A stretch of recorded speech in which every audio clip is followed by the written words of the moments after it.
Assalamualaikum warahmatullahi wabarakatuh. Perkenalkan, kami dari kelompok 12 yang beranggotakan Sally Rahmawati, Puza Halimatu, dan juga Destianti Putri. Pengertian audiovisual. Audiovisual merupakan media yang terdiri dari gambar dan juga suara. Media audiovisual dapat digolongkan sebagai media yang memiliki keahlian yang baik karena mencakup dua jenis media, yaitu media visual atau melihat dan juga media auditif atau mendengar. Nah, media audiovisual juga bisa digunakan sebagai perantara untuk penyampaian bahan pembelajaran melalui pesan-pesan agar bisa menyampaikan tujuan dari pembelajaran tersebut. Perkembangan audiovisual. Nah, perkembangan audiovisual ini sangat berhubungan erat dengan perkembangan komunikasi. Pada zaman dahulu, komunikasi dilakukan dengan cara menggambar di dinding goa. Nah, seiring berjalannya waktu, komunikasi dapat dilakukan dengan media cetak seperti koran, majalah, dan lainnya. Kemudian di zaman sekarang, media audiovisual dapat dijadikan sebagai alat komunikasi yang sangat penting di zaman sekarang ini. Karakter audiovisual pada umumnya yaitu bersifat linier, kemudian penyajiannya dilakukan secara visual, kemudian penggunaannya dengan cara yang sudah ditetapkan atau dibuat sebelumnya oleh perancang atau pembuatnya. Kemudian replikasi fisik dari gagasan abstrak atau gagasan fisik. Kemudian dikembangkan berdasarkan prinsip psikologis behaviorisme dan kognitif. Dan yang terakhir yaitu cenderung berorientasi kepada pendidik dengan tingkat pelibatan interaksi yang rendah dari peserta didiknya. Audiovisual pada saat pandemi. Nah, perkembangan media audiovisual semakin berkembang seperti video pembelajaran, podcast, dan webinar-webinar.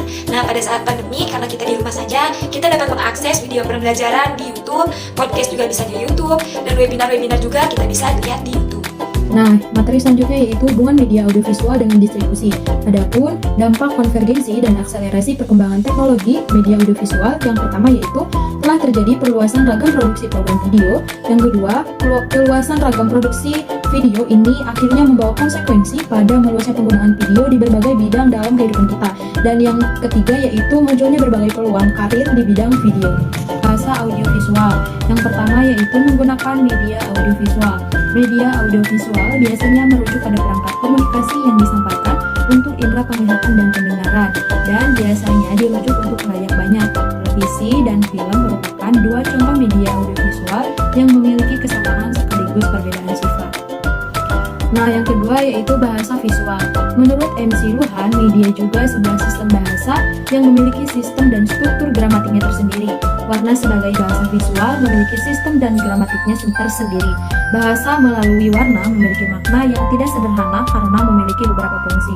Yang pertama yaitu menarik perhatian, yang kedua menimbulkan, yang ketiga efek-efek psikologis, yang keempat mengembangkan asosiasi, yang kelima membangun ketahanan minat, dan yang terakhir yaitu menciptakan suasana menyenangkan. Nah, yang ketiga di sini ada bahasa film dokumenter. Bahasa yang digunakan dalam film dokumenter merupakan perpaduan bahasa audiovisual dengan jenis film dokumenter. Kemampuan menyelaraskan bahasa visual yang bersifat simbiolis dengan unsur bahasa audio yang menguatkan pesan gambar akan menentukan keberhasilan menyampaikan komunikasi melalui film dokumenter. Memahami karakteristik penonton. Memahami minat penonton adalah hal penting dalam pembuatan video. Namun, dalam penokohan ada yang perlu diperhatikan agar video tersebut bisa dinikmati dengan baik, yaitu diantaranya video hanya berjalan one-way traffic. Salah satu sifat penonton adalah kemampuan menduga adegan selanjutnya. Film akan ditinggalkan walaupun dibintangi para artis tersohor apabila penonton tidak menemukan keasikan. Membuat video juga harus memperhatikan fisiolog, psikologis, dan demografis masyarakat di sekitar. Nah, yang selanjutnya yaitu produksi audiovisual. Tahap pertama yaitu tahap praproduksi atau sebelum produksi, yang kedua tahap produksi, dan yang ketiga yaitu tahap pasca produksi. Pada tahap praproduksi atau sebelum produksi, kita harus memahami yang pertama ada ide cerita, skenario atau naskah, breakdown skenario, rencana biaya, mencari tim produksi, jadwal produksi, hunting lokasi, menyiapkan kostum dan propeti, menyiapkan peralatan, dan yang terakhir yaitu casting pemain. Nah, pada tahap yang kedua yaitu tahap produksi, kita memerlukan tata casting, tata suara, tata cahaya, tata kostum, dan tata rias. Nah, adapun pada tahap yang terakhir yaitu tahap pasca produksi, yang pertama proses editing, review hasil editing, dan yang terakhir yaitu presentasi dan evaluasi. Software audiovisual. Software audiovisual ini kita ambil ada 4 contoh. Yang pertama Audacity, Video Pack, Adobe Premiere, dan Premiere Pro. Keempatnya sama-sama tempat mengedit video ataupun audio, hanya saja memiliki kelemahan dan kelebihan tertentu. Nah, untuk Audacity ini kelebihan fitur dan kestabilannya mudah, dan pustaka yang digunakan tidak terlalu banyak, dan waktu untuk penggunaannya waktu tunggunya itu tidak terlalu lama. Namun memiliki kekurangan, yaitu antar muka penggunanya itu sedikit kaku, serta misalkan komputer yang digunakan itu 64 bit tidak bisa menjalankan plugin 34 bit, jadi terbatas hanya komputer tertentu dengan spesifikasi tertentu. Selanjutnya ada VideoPad. Nah, VideoPad ini merupakan software audiovisual yang memiliki banyak fitur di dalamnya, dan relatif kecil penyimpanannya atau ukuran dari software tersebut, hingga banyak orang yang menggunakan ini untuk mengedit video ataupun audio dalam membuat media audiovisual. Selanjutnya ada Adobe Premiere. Adobe Premiere ini dapat digabungkan dengan multimedia yang lainnya, namun ada satu rahasia di Adobe Premiere ini, di mana penggunanya harus bisa mengotak-ngatik di dalamnya atau fitur-fitur di dalamnya, karena jika itu dilakukan maka hasilnya pun akan melebihi atau akan lebih bagus dari yang sebelumnya. Nah, selanjutnya ada Premiere Pro.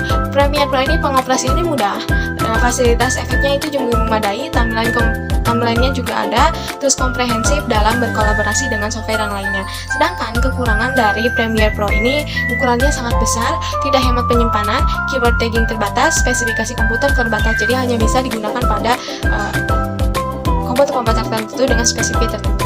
Maka dari itu kita harus memilih di manakah software yang menurut kita pas untuk komputer kita ataupun dengan kemampuan kita.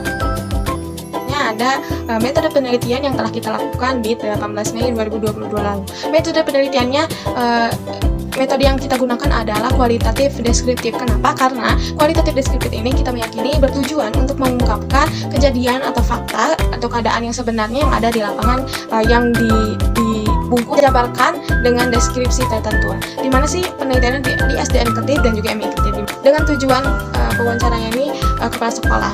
Untuk menggunakan kualitatif deskriptif ini kita melakukan instrumen wawancara kepada kepala sekolah dengan ada 3 bab subbab. Yang pertama itu tentang profil sekolah, yang keduanya itu tentang pemanfaatan media audiovisual di sekolahnya, dan kekurangan atau solusi yang digunakan untuk permasalahan-permasalahan tersebut. Penelitian menggunakan analisis deskriptif kualitatif secara umum dengan wawancara tentang kondisi sekolah, tentang pembuatan media audiovisual di sekolahnya, dan juga tentang permasalahan-permasalahan yang ada di dalam sekolahnya. Dari penelitian adalah kita mengetahui profil sekolahnya tersebut memiliki akreditasi B. Dua-duanya sekolah tersebut, SDN Ketip dan MI Ketip, memiliki akreditasi B dengan spesifik guru. SDN Ketip 13 orang dan MI Ketip itu 26 guru. SDN Ketip terdiri dari 10 PNS dan 1 P3K, 2 honorer, sedangkan MI Ketip dipenuhi oleh guru-guru sertifikasi, PPG, dan honor. Dari SDN Ketip atau MI Ketip ini lulusannya meneruskan ke negeri, SMP negeri, di mana mereka memprioritaskan untuk melanjutkan sekolahnya itu ke negeri dengan menyiapkan bekal-bekal tertentu seperti pengetahuan, kemampuan, dan juga dari sekolahnya tersebut. Dan kampus yang digunakan juga untuk kepentingan sekolah, serta memanfaatkan atau memperbaiki, ketahui bagaimana pemanfaatan atau penggunaan media visual di sekolah tersebut. Kita menggunakan analisis SWOT, di mana kekuatannya itu keduanya memiliki kekuatan, yaitu media atau alat. Kedua SD ini memiliki fasilitas yang lengkap ataupun yang bisa memadai bagaimana terjalannya media audiovisual di sekolah tersebut. Yang pertama, di SDN Ketip ini memiliki smartboard dan juga wifi yang memadai sehingga guru-guru bisa menggunakan tersebut. Nah, di sini guru-guru diajak untuk mengikuti pelatihan guru, di mana mengoperasikan Zoom ataupun membuat media pembelajaran. Ada setiap bulannya selalu ada pelatihan untuk media-media tertentu. Untuk pengaplikasiannya juga tak, namun hanya guru-guru tertentu yang bisa mengaplikasikannya, jadi belum keseluruhannya. Sedangkan di MI Ketip ini ada 5 infokus, wifi, dan juga setiap guru memiliki komputer untuk tugasnya. Nah, di sini guru dibebaskan untuk membuat media ataupun menyusun RPP ataupun menyusun data-data yang lainnya untuk akreditasi nanti. Di sini anak guru-guru tersebut memiliki kebebasan mengembangkan kreatifan, namun hanya saja videonya itu kebanyakan dari YouTube ataupun tidak membuat sendiri, di mana ini bisa mengancam ke depannya. Nah, kelemahannya apa? Kelemahannya Masalahnya dari kedua sekolah tersebut ada di siswa, di mana siswa mengeluhkan atau siswa memiliki hambatan dalam mengakses media audiovisual tersebut. Ada yang tidak memiliki handphone ataupun tidak memiliki kuota, sehingga seringkali saat pembelajaran, khususnya pembelajaran online tentang media audiovisual ini seringkali terlambat ataupun tidak mengikutinya. Selanjutnya opportunity atau peluangnya fasilitasnya komplit tentu saja.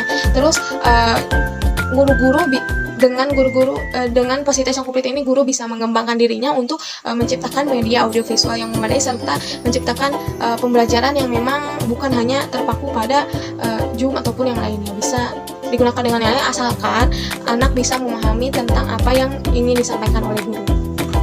Ya, video yang dibuat ataupun media yang dibuat itu hasil dari YouTube ataupun hasil dari internet, di mana ditakutkan media yang digunakan itu tidak sesuai dengan tujuannya dalam pembelajaran atau tujuan yang digunakan dalam pembelajaran.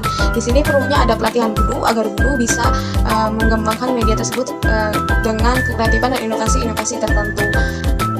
Selanjutnya rekomendasi untuk kedua sekolah di mana SNKTB ini sebisa mungkin ada juga pelatihan untuk pengoperasian media dengan baik, di mana guru-guru bukan hanya saja bisa mengoperasikan Zoom-nya saja, tapi bisa mengoperasikan smartboard dan yang lainnya. Selanjutnya untuk lebih kreatif membuat media dengan cara melakukan pelatihan guru pada pembelajaran. Jadi bukan hanya guru mengajar kepada siswa, tapi guru juga harus belajar tentang bagaimana mengoperasikan. Jadi bukan hanya sekedar mengandalkan kemampuan diri sendiri pada saat kuliah, tapi bisa saja dengan pelatihan dari sekolah tersebut. Sekian dari kami. Terima kasih. Wassalamualaikum warahmatullahi wabarakatuh.